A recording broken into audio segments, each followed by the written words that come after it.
Musk versus Sunita Williams. ఏంటి shock అయ్యారా? ఈ ఇద్దరికి పోటీ ఏంటని ఆలోచిస్తున్నారా? ఈ వీడియో చివరి వరకు చూడండి, అసలు కథ మీకే అర్థమవుతుంది. ఎలన్ మస్క్ వ్యాపార ప్రపంచంలో ఒక విప్లవం, సునీత విలియమ్స్ అంతరిక్ష పరిశోధనలో ఒక చరిత్ర. ఈ ఇద్దరు ఇప్పుడు ఒకే అంశంపై ఎదురెదురుగా నిలిచారు. అదే ఇంటర్నేషనల్ స్పేస్ స్టేషన్, అంటే ISS అని పిలుస్తారు. ఇద్దరు ఈ స్పేస్ స్టేషన్ గురించే మాట్లాడుతున్నారు.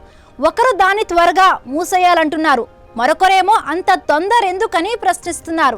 ISS రిటైర్ అవ్వాల్సిన సమయం వచ్చిందని మస్క్ చెబుతూ ఉండగా, అందుకు ఇది సరైన సమయం కాదని సునీత విలియమ్స్ అంటున్నారు.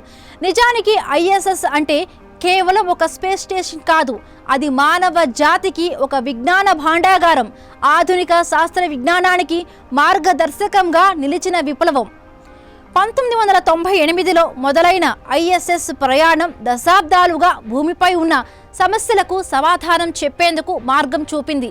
ఇప్పుడు మనం చూస్తున్న క్యాన్సర్ మందులు, కొత్త జన్యు చికిత్సలు, ఆహార ఉత్పత్తిలో విప్లవాత్మక మార్పులు, ఇవన్నీ ISS వల్లే సాధ్యమయ్యాయి. ఇంకా చెప్పాలంటే ISS ప్రయోగాల కారణంగా భూమిపై కంటి చూపు కోల్పోయిన వేల మందికి తిరిగి చూపు వచ్చే విధానాలను శాస్త్రవేత్తలు కనిపెట్టారు.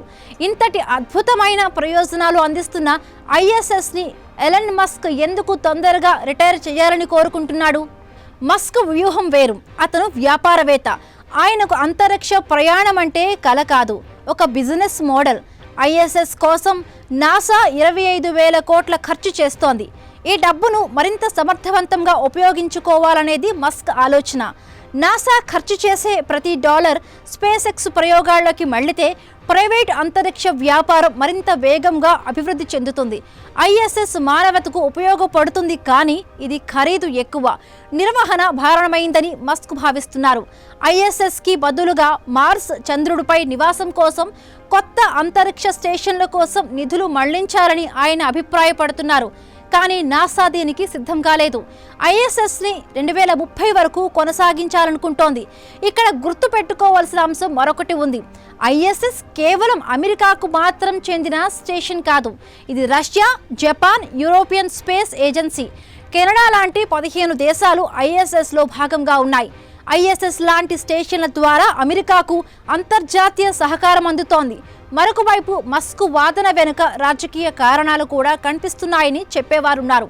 నాసాకు ఎక్కువగా నిధులు కేటాయించకూడదనే అమెరికా ప్రభుత్వంలో ఉన్న కొందరి వాదనకు మస్క్ సహకరిస్తున్నాడట.